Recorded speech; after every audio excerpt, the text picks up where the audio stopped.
अस्सलामुअलैकुम। रज़ा अली हजवेरी आपकी खिदमत में। गंज बख्श फैज़ आलम मज़हर नूर खुदा नाकिसारा पीर कामिल कामिलारा रहनुमा। अक्सर लोग ये बात करते हैं कि मुझे किसी बुज़ुर्ग की हाज़री होती है या मुझ में बुज़ुर्ग तशरीफ़ लाते हैं। मेरे पास दाता दरबार में एक शख्स आया था और उस शख्स ने मुझे अपना हाल बताया कि उसकी बीवी के अंदर एक बुज़ुर्ग की हाज़री होती है, जो कि मैं नहीं मानता था, और इस वजह से मैंने अपनी बीवी को भी इसकी हाज़री से मना किया, जिसकी वजह से हमारा बहुत झगड़ा हुआ और झगड़ा इंतहा पर पहुंचा तो हमारी आपस में तलाक होगी। और भी बहुत सारे लोग मुझे कॉल करते हैं और बताते हैं कि हमें गौस पाक की, और कोई कहता है कि हमें गरीब नवाज की हाज़री होती है। आज मैं आपके सामने इन सारी चीज़ों का हल हज़रत दाता गंज बख्श अली हजवेरी रहमतुल्लाह अलैह की मायनाज़ तसनीफ़ कश्फुल माजूब की रोशनी में बयान करूँगा, जिस किताब के मुतल्लिक़ हज़रत ख्वाजा निज़ामुद्दीन औलिया रहमतुल्लाह अलैह ने फरमाया है कि जिनको मुर्शिद कामिल की तलाश हो वो दाता साहब की किताब कश्फुल माजूब पढ़े, उसे मुर्शिद कामिल का काम देगी। बुनियादी तौर पर दो अकायद होते हैं जिनमें ये चीज़ें पाई जाती हैं, हलूल और इत्तेहाद। हलूल और इत्तेहाद काफराना अकायद हैं जो कि गैर मुस्लिम अरबाब रूहानियत में पाए जाते हैं। जैसा कि ईसाइयों का अकीदा है कि खुदा ताला हज़रत ईसा अलैहिस्सलाम के अंदर आया, यानी हलूल किया, या जैसे हिंदू लोग कहते हैं कि राम और कृष्ण खुदा के अवतार हैं, इसलिए उनको खुदा समझकर इनकी पूजा करते हैं। हलूल और इत्तेहाद तकरीबन हम मैनी है। फ़र्क ये है कि इत्तेहाद में दो अलहदा हस्तियों को एक दूसरे के साथ मुत्तहिद माना जाता है। जैसा कि कुर्ब हक में से कोई शख्स ये समझे कि बंदा बाहैसियत एक इंसान परवाज़ करके अल्लाह ताला के सामने जा बैठे, और हलूल ये है कि अल्लाह ताला के वजूद में इसका वजूद घुस कर यकजा हो जाए।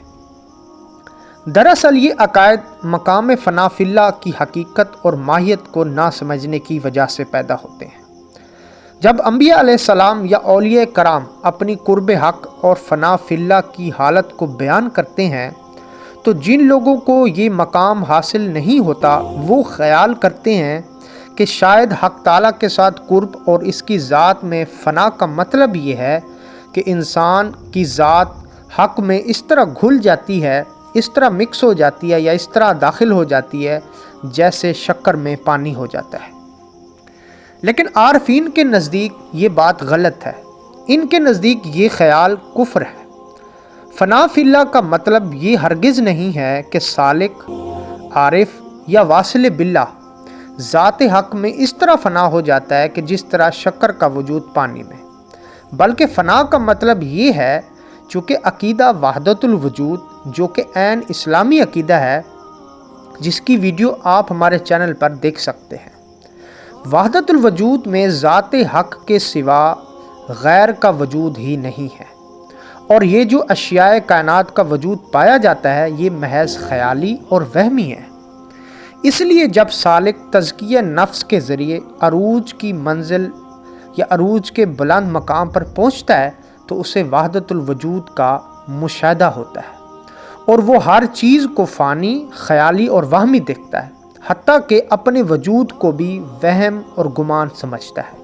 और जब इसकी रूह ज़ात हक या रूह हक में वासिल होकर गुम हो जाती है तो इसे अपनी ज़ात फ़ना और ज़ात हक की बका का नाम दिया जाता है। इस वक्त इंसान मिट जाता है और ज़ात हक बाकी रह जाती है। हज़रत हुसैन बिन मंसूर हल्लाज के नारा अनल हक की हकीकत भी यही थी, जिसकी आप मुकम्मल वीडियो हमारे चैनल पर देख सकते हैं। अनल हक का मतलब ये नहीं था कि मैं हल्लाज हूँ, बल्कि हल्लाज की हस्ती मरहूम मिट चुकी थी और हक बोल रहा था कि अनल हक, यानी मैं हक हूँ। अगर कायनात और अशियाए कायनात का वजूद हक ताला के वजूद से अलहदा माना जाए اور وہمی اور خیالی نہیں ہو بلکہ حقیقی مانا جائے تو ذات حق محدود ہو جاتی ہے۔ یعنی یہ ماننا پڑتا ہے کہ حق تعالیٰ کائنات اور اشیاء کائنات میں نہیں ہے، باقی ہر جگہ پہ موجود ہے۔